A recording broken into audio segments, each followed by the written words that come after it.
I'm no tech genius, but I knew if I wanted my business to crush it, I needed a website now. Thankfully, Bluehost made it easy. I customized, optimized, and monetized everything exactly how I wanted with AI. In minutes, my site was up. I couldn't believe it. The search engine tools even helped me get more site visitors. Whatever your passion project is, you can set it up with Bluehost. With their 30-day money-back guarantee, what do you got to lose? Head to Bluehost.com. That's BLUEHOST.com to start now. Criminology is a true crime podcast that may contain discussion about violent or disturbing topics. Listener discretion is advised.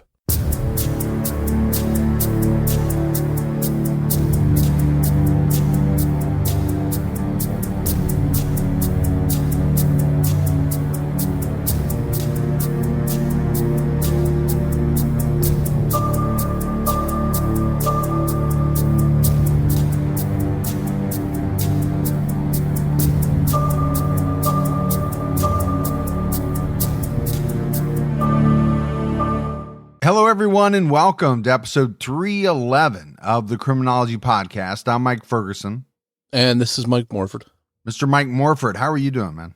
I'm doing good. I'm recuperating from our CrimeCon trip, which is this past weekend. Had a lot of fun. Yeah, it was great, but I will say that it did take me a few days to kind of get to feeling back to normal. You know, there was a lot of standing and a lot of walking, which I am not used to.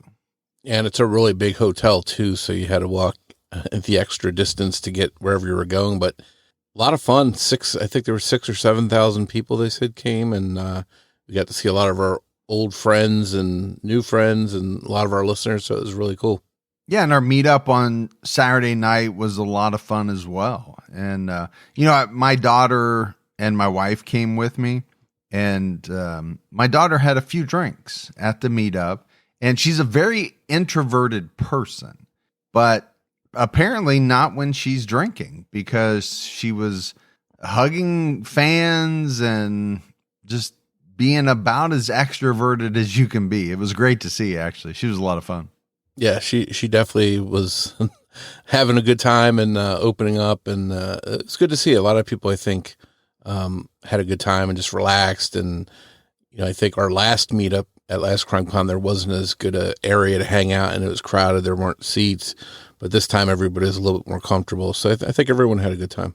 Yeah. And you and I and Gibby and everyone who came with us, you brought your whole family, got to go out for dinner. And that was kind of really fun because it's something we've never done before. Yeah. And, it's not every time that we're able to bring our families. So I think anytime you can get everybody together and go out, it's a good time. And I said something about it on True Crime All the Time, but your kids were exceptionally well behaved. I don't know if your wife had a hold of them under the table or what, but man, they were really well behaved. Maybe they're like that all the time. I wish. I think the secret is a day out at the water park wore them down. So by the time dinner rolled around, they were pretty tired. Yeah, but they were great. All right, now that we have all of that out of the way, let's jump into this week's case. We just passed Memorial Day here in the United States, which is a big holiday for many of us. It's the beginning of summer, a time to think about those who made the ultimate sacrifice for our country. It's also a time when many people want to get away. And for many, these getaways include camping trips, and the Memorial Day holiday kicks off camping season for a lot of people. Many people will camp throughout the summer, well into the fall, when the change of weather means it's time to wind down camping season and maybe head back to school. It was during that tail end of camping season in the fall of 2003 that a young couple headed out for an overnight camping trip. It would prove deadly. 19-year-old Lisa Gurrieri and 20-year-old Brandon Rumbaugh made their way to the secluded Bumble Bee Road area in the Yavapai County area in Arizona in September of that year. They never came home. Instead, they were both murdered. And to this point, who killed them and why remains a mystery. Lisa Gurrieri and Brandon Rumbaugh, who were both from Scottsdale, Arizona, had been dating for a year by October 2003. At that time, they had been living together in Lisa's apartment for about 2 months. Brandon was a personal trainer at FitnessWorks Gym, and Lisa was a secretary at the Salt River Project, a utility company in Arizona. Brandon was attending Arizona State University and had a dream of opening his own gym one day. Lisa was a sophomore studying business management at Mesa Community College. She wanted to be a professional wedding planner, and once they both graduated, she was set to be planning her own wedding. Lisa's mother, Paula, would later tell the Arizona Republic both of them loved each other so much. While Lisa and Brandon knew they wanted to be together for the rest of their lives, before they got married, they wanted to focus on their education and save up money. As Lisa and Brandon's 1-year anniversary approached, they tried to figure out what to do to celebrate it. A trip to Disneyland was what they really had their hearts set on, but it was about a 6-hour drive and very expensive.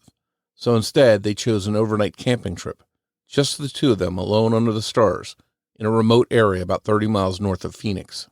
Well, I will say, a trip to Disneyland or Disney World is a really big thing for many, many people. I will also say it is extremely expensive.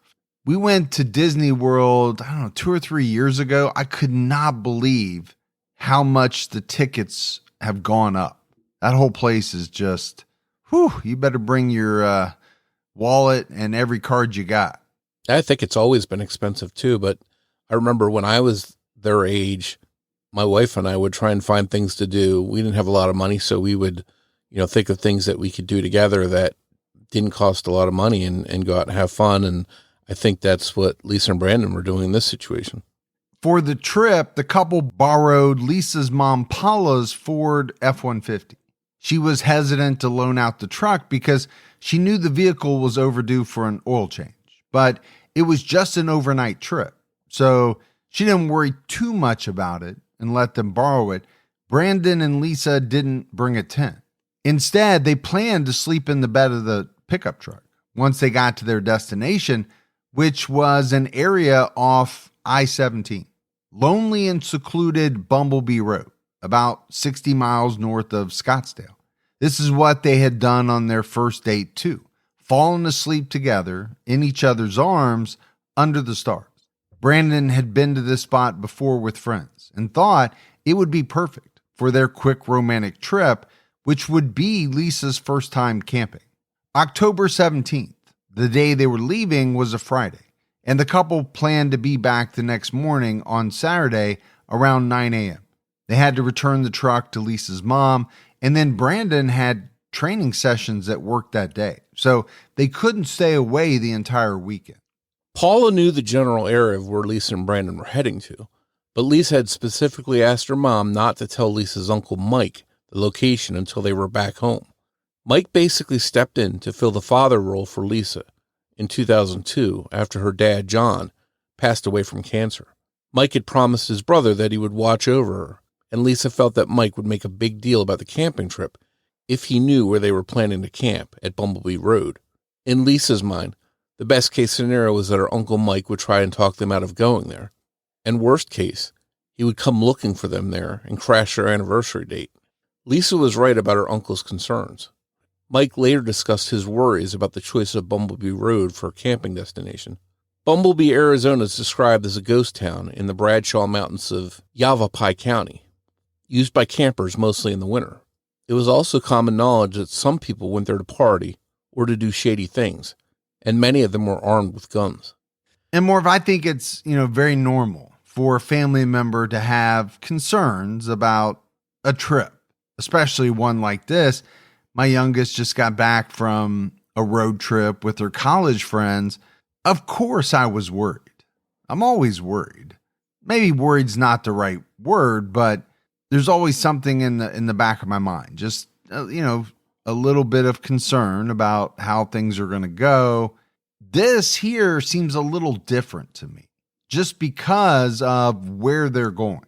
Think about something described as a ghost town.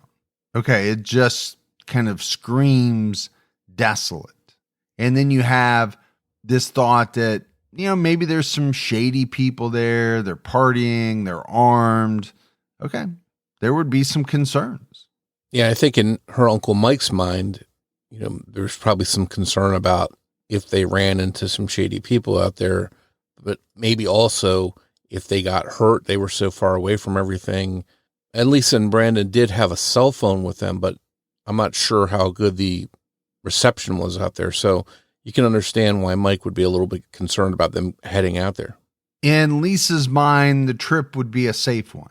They weren't going to pull very far off of the road, so the chances of them coming across someone up to no good should have been pretty low. She also felt safe knowing that Brandon would protect her. He was a tall, strapping young man. Along with borrowing Paula's truck, they borrowed her video camera so they could tape their adventure.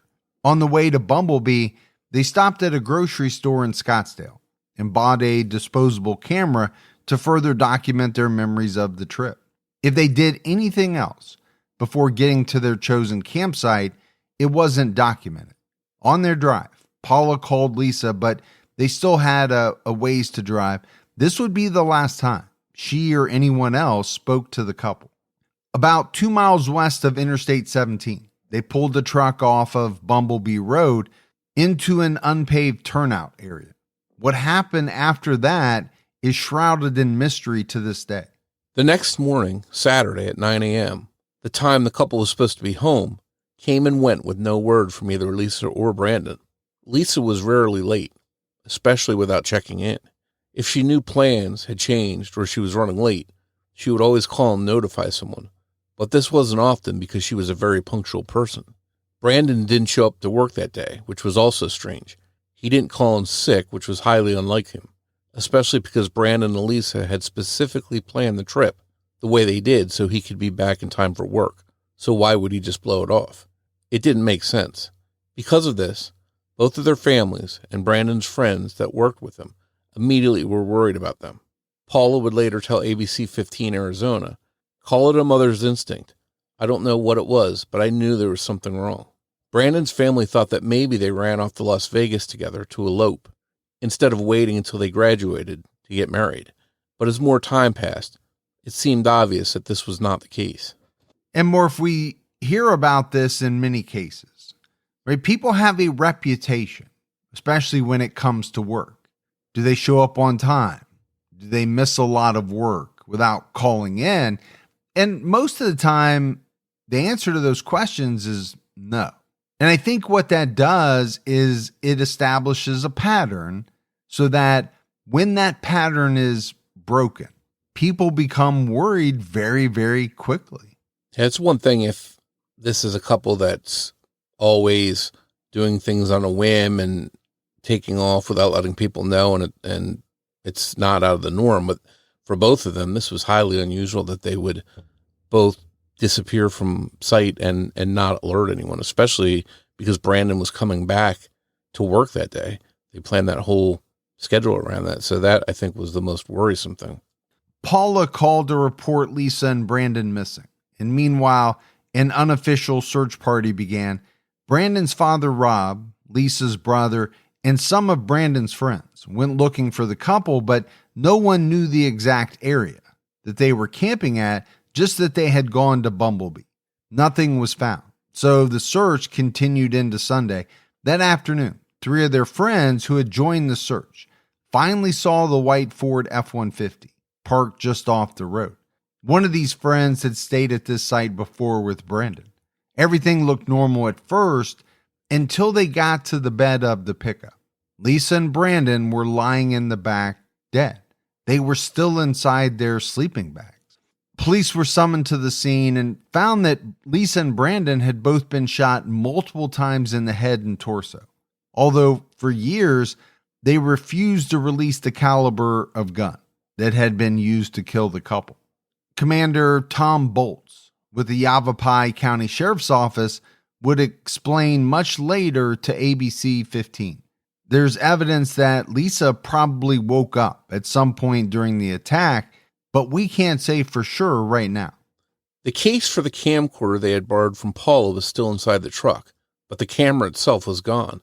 Lisa's keys weren't in the truck or in her pocket.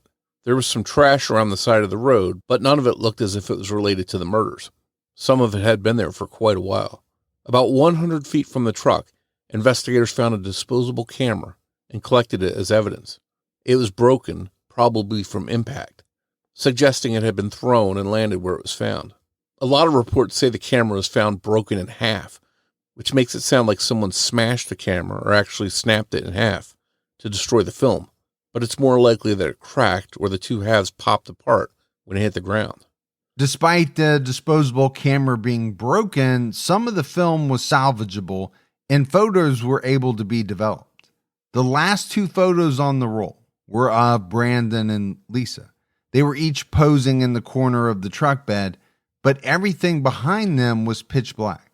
It looked like they had each taken a photo of each other. Investigators, being rather tight-lipped, may have caused some confusion here because many people discussing this case have spent time wondering whether these two photos were the last two pictures taken or whether other photos on the roll came after. However, it looks like investigators who joined the case much later have cleared this up, and more recent sources, including interviews, mention that these were the last two photos taken on that disposable camera. 2 other photos have been released to the public, but only one seems to really be talked about. Both photos are only partial frames and are too dark to make out much in the way of detail, but what looks to be a light bulb and what many people think is some kind of window can be seen. Police released this photo to help ID the location. Brandon and Lisa had purchased this disposable camera on their way to camp, so just exactly how this photo of a light bulb and possibly a window came to be on the camera is a mystery. It's obviously not a photo from the crime scene. Since the photos of Lisa and Brandon, the last 2 photos taken on the roll, seem to show them alive and well, it's not clear where these other earlier photos were taken or who took them. Is it possible that Lisa and Brandon made a stop someplace before making it to the campground? If so, where was it? And did they visit someone? Police have desperately been trying to find the location where those photos were taken. As far as the photos, different articles note that the light fixture is inside or outside of a building. Some people think it's a double exposure and that one of the photos is outside and shows a door if you look at it upside down. Others think it may not be a light fixture at all, but a bowl with the reflection of the flash and not a light bulb. There is one detail that most people agree on. It looks like there is a houseplant in the photo. Something with big leaves and vines. Wherever this mysterious plant and lamp are located, it could be essential to the case, or it could be nothing at all. Many wonder if the couple was up to something secret and possibly dangerous, but there could also be a number of innocent explanations for the photos. Maybe a stop on their trip, a friend's house, a neat building they saw and wanted to photograph. They could have been planning to show friends and family members this photo when they were home, but they didn't get a chance to. Currently, the authorities now seem to believe that the photos were taken inside of a restaurant in Bumble Bee, one that has since closed. We looked for photos of this now defunct restaurant to try and compare to the mystery photos on the disposable camera. And unfortunately, we can't find any photos of this establishment. You know, every great romance story has a happily ever after. 2 people meet, fall in love, and end up together for the rest of their days. Nancy and Dan Brophy were one of those couples. Dan was a chef who taught at a Portland culinary school. Nancy was a romance writer who filled her novels with sexy fantasies, betrayals, and murder. When Dan ends up dead, details of his murder that could have been ripped from the pages of Nancy's novels become clues, and Nancy becomes a main suspect. So this isn't a romance story. It starts with a happily ever after, but it doesn't end with one. Was Nancy just researching her next novel, or was she planning a murder? This is a story about what happens when the lines blur between fiction and reality. Follow Happily Never After, Dan and Nancy, on the Wondery app or wherever you get your podcasts. You can binge all episodes of Happily Never After, Dan and Nancy, early and ad-free right now by joining Wondery Plus. Police have also come to believe that everything was fine when the last 2 photos on the roll, the ones with Brandon and Lisa in the bed of the truck, were taken. In these photos, Lisa is seen with her legs bent and open in front of her. She's fully dressed, wearing jeans, a belt, and a black camisole. She's smiling, and her eyes are not looking at the lens, but slightly to the side and above the camera. In the second photo of Brandon, he's sitting in the same spot as Lisa was in her photo. His legs are also bent and open in a similar fashion. He isn't smiling and his arms are crossed at the chest, and his face doesn't hold much expression. He has a straight face and is looking at the camera. All of these photos we're talking about can be found online. Many people, including Lisa's mom, Paula, feel like something is off about the photos. She told ABC 15 it wasn't her smile. It was like she was scared and she was smiling. Some people who discuss this case online have wondered if the killer could have been there when the photos were taken, and if they could have been forcing the couple to pose. Although the photo evidence in this case doesn't provide many answers, it seems like it may be one of the best clues the police have, or at least it's maybe a clue that may lead to other clues. And obviously more if these photos are discussed a lot, because let's face it, there's not a lot of evidence in this case. So these two photos are going to be the subject of a lot of speculation.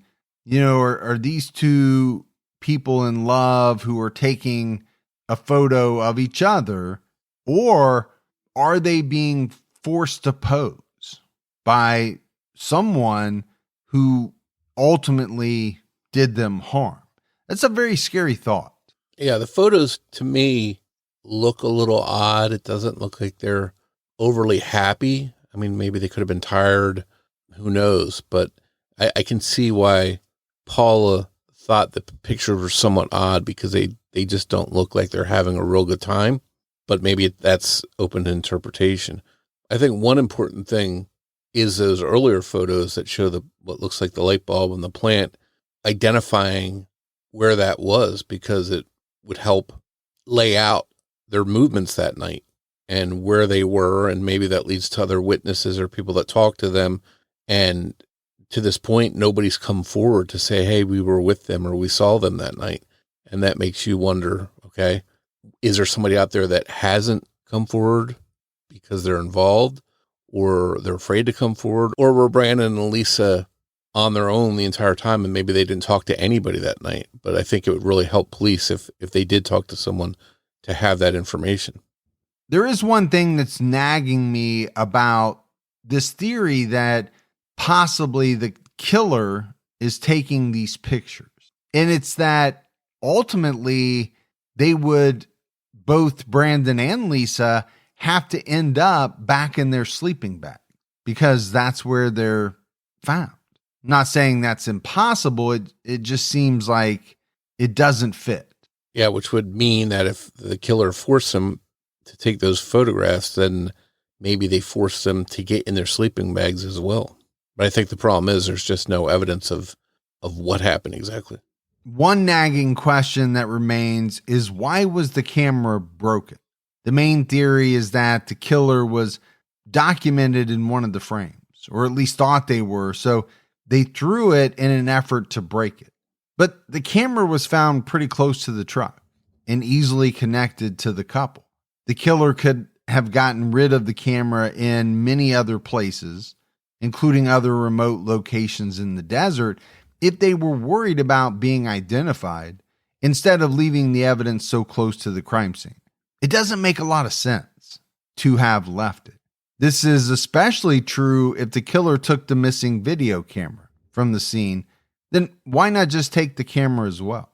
There's also a theory that perhaps Brandon or Lisa, knowing something was about to happen to them, threw the camera away from their truck, maybe thinking they had taken a photo of the person who wanted to do them harm, and they were leaving it as a clue for police. Police know the make, model, and even the serial number of the missing video camera, but it has never turned up. To me, I think probably to a lot of people, it does seem strange that if the killer threw that camera down, why not just take it with them when they left? It seems that they took the other camera and took the keys to the truck. So why not just take this camera as well if they thought their picture was on it? So that's just one odd clue from the case. Yeah, I mean, you know, everybody has seen a disposable camera. Well, I shouldn't say everybody because they're not as ubiquitous as they used to be, but they're not heavy. They don't take up a lot of room. this would be something very easy to stick in a pocket. And then, like we said, you could dispose of it in so many different places, or you could take it back home with you and really ensure that the entire thing is obliterated. Because that's one of the thoughts that I had. Okay, you're going to break it in half, assuming that any pictures on the camera would be destroyed. I think a lot of people are smart enough to know that that really doesn't ensure that. You know, experts could pull the film out, salvage it. I don't know. It just seems like somebody would be taking a huge chance if that was their way of thinking. News of the senseless double murder devastated Lisa and Brandon's family and friends. They had gone to Bumble Bee Road to celebrate a year of their lives together. Now their families were making funeral arrangements. Lisa was laid to rest at Queen of Heaven Cemetery in Mesa, and a memorial service was held for Brandon at Scottsdale Bible Church. A scholarship was set up in his name by his employer to financially assist college students. In November 2003, a month after the murders, a $10,000 reward was offered for information. This was entirely funded by donations that family and friends were able to raise at a car wash and bake sale. With a lack of apparent motive and no real evidence at the scene, finding any leads to track down was difficult. There was no sign of sexual assault or robbery other than the missing video camera, and investigators didn't believe that drugs or alcohol had anything to do with the murders, since both victims were apparently asleep in their sleeping bags when they were shot. It seemed that the motive for the murders were simply the murders themselves. But police didn't know if they had crossed paths with a random killer in the night or if Lisa and Brandon had been targeted. There was a possibility that whoever killed Lisa and Brandon knew them and were aware of their plans that night and where they would be. But only one person who fit that bill came to mind. Lisa's uncle, Mike, immediately suspected one of Lisa's friends as being involved and wanted to question him. Mike felt that this friend was fond of Lisa and jealous of Brandon. According to an old Reddit post, Mike said, "I was on my way. I was in my truck headed to the freeway. I got a phone call saying that he wasn't there. The place was wiped clean." This unnamed friend that Mike suspected had suddenly packed up his life and moved to Washington. Police later questioned the man, and he passed a polygraph test, though investigators today say no one has been cleared, and certainly not due to a polygraph alone. So obviously we don't have a ton of information on this individual, but it seems as though Mike had some pretty strong thoughts on this guy. I mean, to the point, Morf, where he got in his truck and was headed to his place. And it does seem strange that, after the murders, this guy, cleans out his apartment or his place and he just up and moves to Washington. Now, that could be just a coincidence, or there could be a more sinister motive. Well, we talk about all the time how most people are killed by someone they know, someone within their inner circle, which is why police always start looking at people closest to them and then work their way out. It's not common that people are killed by strangers. So I think Mike being suspicious of this person, thinking maybe he has a thing for Lisa and is jealous of Brandon, I think that's a logical possibility, and that's why he thought that. So for the police to check that out and give a polygraph and whatever else they might have done, I think it makes total sense that they would have looked at him. Authorities wanted more information about a man spotted having an argument in the doorway of Lisa and Brandon's apartment at some point before the murders. Unfortunately, this information is all very vague. Early articles don't even clarify who was arguing, just that the man was in an argument with another man, and only specifies that it was in the apartment doorway. We can only assume that it was in the open doorway of Brandon and Lisa's apartment, and we're left to wonder whether there were two unknown men arguing or just one unknown man who was arguing with Brandon. This man was described as tall, husky, and white, in his 40s, wearing jeans and a white t-shirt. According to the East Valley Tribune, Susan Quayle, a spokeswoman for the Yavapai County Sheriff's Office, said that it's possible the argument occurred about 10 p.m., a day or more before the murders. And again, this is all very vague, but you do have to look at it. If this person was having an argument with Brandon, then this is a person that police would want to talk to. Could it be that there was some type of real beef there and it carried over? Whether this person followed Brandon and Lisa or somehow knew where they were going to be, he went out there and killed both of them. Yeah, and police would definitely want to know about any arguments that Brandon had, or even if the argument wasn't Brandon, even if it was with someone else, maybe Brandon might have overheard something and been targeted for that reason. Maybe heard something he wasn't supposed to. So I think whatever the case, the police really wanted to find this guy and they weren't able to, unfortunately. Lisa's family is open to the idea that she and Brandon were specifically targeted by someone who knew them, the friend who Mike said wanted Lisa. But the person they suspected did not fit the description of the man seen arguing in the doorway, and this friend's name has not been publicly released.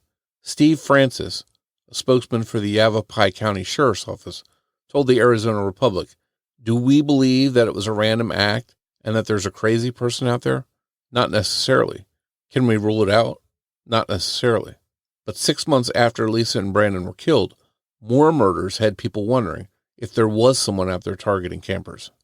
On Monday, May 3rd, 2004, U.S. Forest Service workers found the bodies of William Middaugh and Omer Casey. They had been camping together at a national forest campground near Crown King, about 2 hours north of Phoenix. 2 days later, officers from the Colorado Springs Police Department tried to contact 21-year-old Rusty Rankin at a Super 8 motel in Colorado Springs. He was a suspect in the double murder in Crown King and was believed to have been camping near Middaugh and Casey. Officers called him at 7:30 p.m. using the phone in his hotel room to inform him that there was a warrant for his arrest. It seemed like he was going to cooperate. He agreed to turn himself in. Instead, he took his own life with one of the 4 guns that would be recovered in the room with his body around 10:30 p.m. Rusty Rankin may have been responsible for the murders of William Middaugh and Omer Casey, but it's unclear if he could be a suspect in the murders of Lisa Gurrieri and Brandon Rumbaugh. There was also a double murder of a man and woman not far from Bumble Bee that caught the attention of some people. In 1999, 4 years before Lisa and Brandon's murders, the bodies of 20-year-old Rebecca Rubalcava and her friend, 39-year-old William Rodriguez, were found on the east side of Highway 93, between the towns of Wickenburg and Wickiup, about 80 miles west of Bumble Bee. Both of them had been shot to death. There are some key differences in this double murder, however. Rebecca and William were killed elsewhere and dumped where they were found. Also, Rebecca had a history of being sex trafficked, and in the days before she was killed, claimed to be fearful after witnessing a murder. Nothing really links Rebecca and William's case to Lisa and Brandon's, other than proximity. But when you start digging into cases that are very similar, that being 2 victims at a campsite, killed at that campsite, it's shocking how many cases there are, even if not close in proximity. One case that is strikingly similar is that of 22-year-old Lindsay Cutshaw and 26-year-old Jason Allen, who were engaged to be married when they decided to spend their last summer weekend in California, sightseeing near San Francisco. It was supposed to be a quick trip. They headed down the coast on Friday and were expected back in Coloma, north of Sacramento, on Sunday. The 2 counselors had work on Monday, so they couldn't extend their trip. Lindsay called her parents back home in Ohio every Sunday while she was in California, but not on Sunday, August 15, 2004. Her family and the couple's coworkers began to worry. On Tuesday, Lindsay's mother flew to California to report the 2 missing. The next day, a park ranger at Fish Head Beach in Jenner, California, about 80 miles north of San Francisco, ran the license plate of a car that had been abandoned at a clifftop overlook. It was registered to Lindsay Cutshall, and thankfully there was a missing persons report already out on her. The ranger made his way down the embankment to the beach and saw 2 sleeping bags in the sand. Lindsay and Jason had each been shot once in the head while they were asleep. It was not a robbery. 2 backpacks belonging to the couple were next to them with all their belongings inside, and their car hadn't been stolen, and there was no sign of sexual assault. A disposable camera was also found at the scene, but it only had the photos you would expect: nature and beach scenes from their drive down the coast, and snapshots of them smiling in front of the Golden Gate Bridge. A woman contacted authorities just 3 days after the bodies of Lindsay Cutshall and Jason Allen were found, suggesting that her boyfriend, Sean Gallen, was responsible. Investigators were familiar with his name as a local nuisance with a history of substance abuse. He was interviewed but claimed no knowledge of or involvement in the crime. Guns, a bulletproof vest, and a spear were found during a search of his home, but no evidence linking him to the murders was recovered. The case went cold and remained unsolved for almost 13 years. Over the years, some online sleuths noted the similarities between the Cutshall-Allen murders and Lisa and Brandon's. Despite the 800 miles separating the cases, people wondered if the same killer might be responsible. On March 24, 2017, the Sonoma County Sheriff's Office responded to a report of shots fired. 36-year-old Seamus Gallen had been shot and killed by his brother, Sean. While in custody for this murder, Sean was questioned again about Lindsay Cutshall and Jason Allen. He still maintained his innocence, but failed a polygraph, and eventually confessed to the murders. He was able to prove his involvement in the murder, admitting that he had retrieved the shell casings from the sand, put them in an old soda can, and hid the can in a bush on his father's property. Investigators found the can with the shell casings still inside and were able to confirm they were from the same weapon that killed Lindsay and Jason. In the end, the Cutshall-Allen murders had nothing to do with the murders of Lisa Gurrieri and Brandon Rumbaugh. And there's a couple of things here, Morph, to talk about.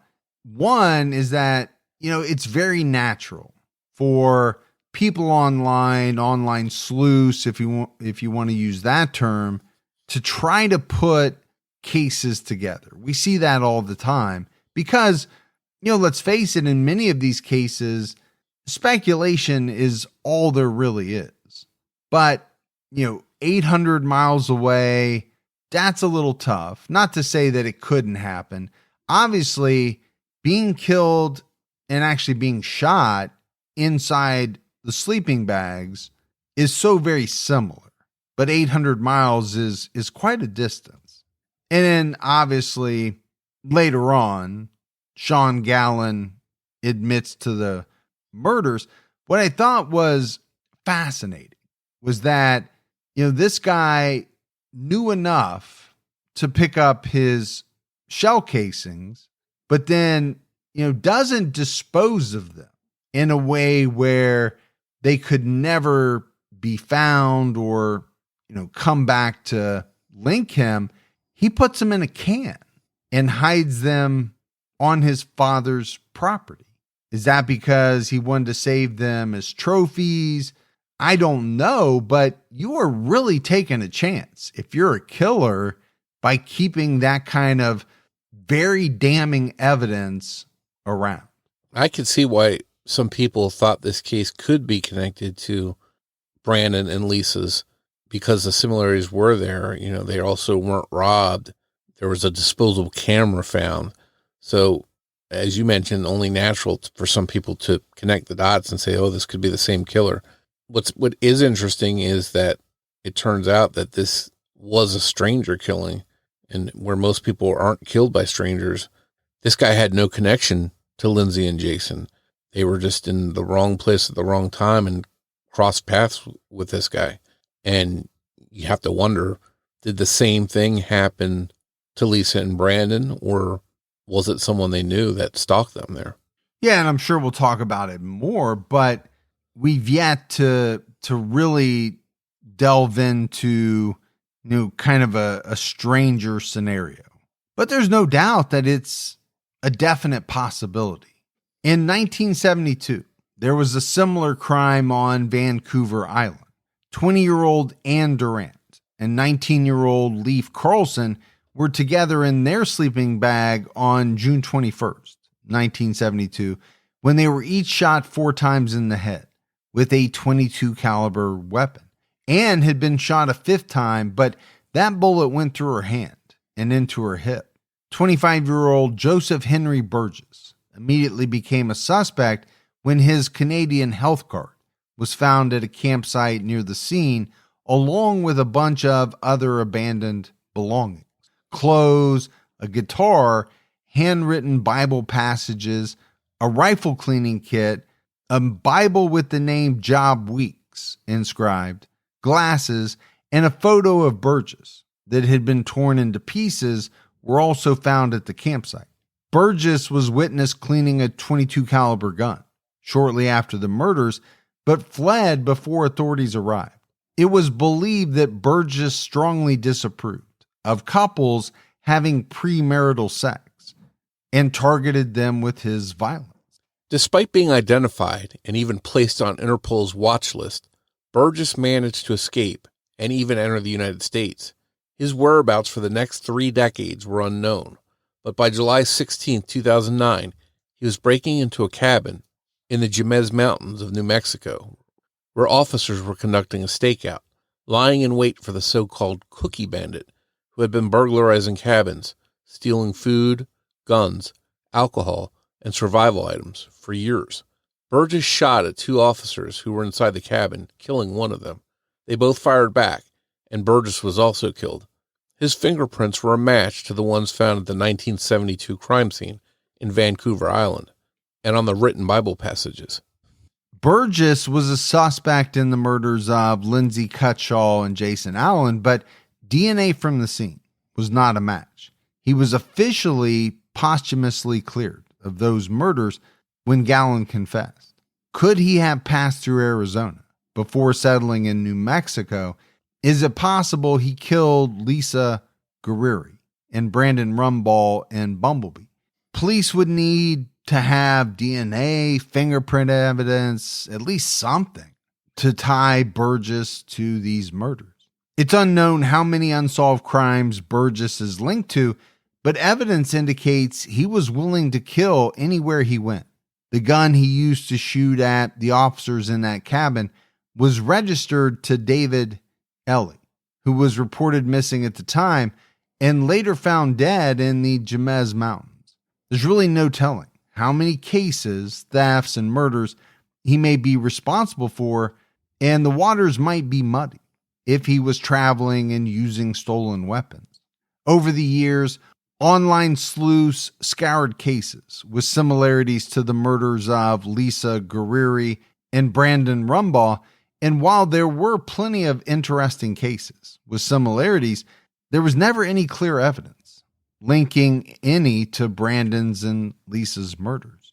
In 2021, Lisa and Brandon's murders were looked at again with fresh eyes, and those who were still available were being re-interviewed again by investigators with a fresh perspective on the case. Even though they had already been asked about the case, investigators were hoping that something had been missed, an important detail had been remembered, or even that someone wanted to clear their conscience after all these years of keeping a secret. Deborah West, a volunteer cold case investigator with the Yavapai County Sheriff's Office, told ABC 15, maybe they remember something now. Maybe they felt like they couldn't talk back at that time. That same year, Lisa's mom, Paula, was hoping to move back to Arizona from Washington, where she moved after Lisa's murder. And Morf, when you think about it, it's staggering how many cold cases there are. And every year, I think that number gets added to. Now, obviously, some get solved and taken off the books, but it's always a good idea to revisit these cases. Maybe someone with a fresh set of eyes comes in, re-interviewing people. And like you said, maybe something was missed, but to me, more importantly, maybe somebody who knew something back then is now ready to get that off their chest. Maybe they feel like they can, or maybe they just feel like it's time. And it could be something as simple as perhaps the investigator back at the time didn't ask the right questions or rubbed the witnesses the wrong way, and the new detectives taking a fresh look at it are asking things in a different way. Maybe the people they're talking to open up a little more to them. So I think it's worth taking a chance to see if you can glean any new information that might move the case along. Yeah, well, we talk about it all the time. I mean, you can't give up on these cases. I know there's only so many resources to go around, both in terms of how many people you have to dedicate to some of these cold cases, but also money to test items and things like that.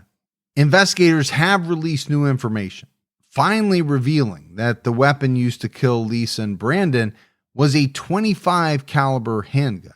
Although it's not clear what make and model was used, the .25 caliber in general is somewhat rare. Other than the new public information, there still wasn't much movement on the case. And speaking on the .25, it is pretty rare today. You don't see a lot of handguns. In fact, I don't really see any new .25 caliber handguns being made. Maybe there are, and I just don't see them. I think it was a caliber that was, more popular in the past, but has really gone by the wayside today. So what does that mean? That it's an older gun? It can mean a lot of different things. Yeah, maybe someone out there remembers a friend, a coworker, somebody that owned that kind of gun, maybe got rid of it soon after the murders, or maybe still has that gun and was in that area, or maybe talked about the murders. You never know how releasing the clue that it's a .25 caliber gun that was used, how that will affect the case and maybe spur someone to come forward with that little tidbit of information that helps solve it. Yeah, I will say it's a much better piece of information than if they were to come out and say this was a 9mm. There's a much better chance that somebody is going to remember someone having or owning a .25 caliber handgun than a 9mm, which is obviously much more ubiquitous. There still may be hope to solve this case. In 2023, Commander Tom Bolts with the Yavapai County Sheriff's Office told ABC 15, right now, we're in the phase where we're working with genealogy, trying to get some identification from some of the DNA that was at the scene so that we can generate some leads and hopefully find out who did this. Of the new developments, Lisa's mom, Paula, said to ABC 15, I just hope to God they find what happened or who did it, even if the person is dead. I want to know. When Paula asked for Lisa's personal belongings back, she was told that she had to wait for the case to be solved or for 25 years to pass. Paula told ABC 15, it was hard. I lost my daughter and I lost my best friend at the same time. She didn't protest when she couldn't get her daughter's items back, thinking it would be a short delay while a suspect was tracked down. No one expected the case to remain unsolved for so long. Now we're quickly approaching that 25-year mark, and all of Lisa's belongings, including her cell phone, will be returned to Paula. She hopes, and really everyone does, that she won't have to wait that long, and the case will be solved before then. There is a $10,000 reward for any information in this case that leads to an arrest. You can call Yavapai Silent Witness at 1-800-932-3232 and give them your tip anonymously. No matter how insignificant your information may seem, it's still wanted. Sergeant Jamie Rothschild told the Arizona Republic, what you may perceive as a very small puzzle piece might work very well in the detective's overall picture of the investigation. They're still waiting for the tip that completes the puzzle and leads to the identity of the killer who snuffed out the lives of two young people who were in love and had their entire lives together stolen. And I do believe what, this sergeant said is absolutely true. My thought is that there are people who may know something about cases and they think to themselves, well, it just seems like it's such a small thing. I don't want to take the time, or I don't want to bother detectives with it. But it could be the exact thing that detectives need, because the person with the information doesn't know everything that the detectives know. So I guess what I'm trying to say is, I would urge people, if you think you know anything about a case, it doesn't hurt to call the police or, call one of these tip lines. It sounds like the police have stuff to go on other than the photos that they were working with for a long time. He mentioned DNA and doing genealogy. So perhaps the killer left something at the scene, or maybe there were items that they thought belonged to the killer that they're trying to track down through genealogy. So just to come out and say that leaves open a good possibility that this case can be solved. Yeah, absolutely. Because, really the information that we were able to gather around the evidence that they had, you could tell there wasn't much. But when you come out as law enforcement and start talking about using genealogy or going that route, well, then I think people start to believe that this case is much more solvable than maybe it once appeared. We've all been hearing and we've been seeing all these cases solved using this new technique. And I say new, it's been around for a while now, but how many cases have you and I personally profiled that have been solved using genetic genealogy that, many people thought were practically unsolvable? And hopefully the police do have something to work with to use that technique to its fullest capability. We never know what holdback information there is. Did the killer leave something at the scene, spit out a piece of gum, smoke a cigarette? Who knows? But hopefully police are able to use whatever was left behind and solve this case one day. Yeah, as we wrap this one up, again, there's not on the surface a lot to go on. You have these pictures, but what do they really mean? I think pretty difficult to identify maybe the location where they were taken. And then even if you could, may have nothing to do with the murders at all. I think for me, what this case comes down to is motive, which, let's face it, most cases come down to, was this someone who knew one or both of the victims? Were they targeted specifically, or was this a random killing? I think that determination is really important, because obviously if they're targeted, then you're looking for people in their lives. Now, how close they are to them, that would remain to be seen, but at least somebody who knows them, knows of them. Does this have to do with someone who had a fascination with Lisa? Yeah, this is going to be a case that I keep a close eye on, because I'm hoping it is solved, and I think it's only going to lead to more questions. Sometimes you find out the who, but not necessarily the why, and I think it's going to be interesting to figure all of that out if the case is solved. Yeah, I'm with you. You always want to know the who, but you really do want to know the why as well. And sometimes you don't get that, and it leaves a real hole, a real mystery to the case. So even if you find out definitively who did it, if you never get to that point where you know why they did it, well, that mystery is still there. But hopefully they can figure out both of it, who and why.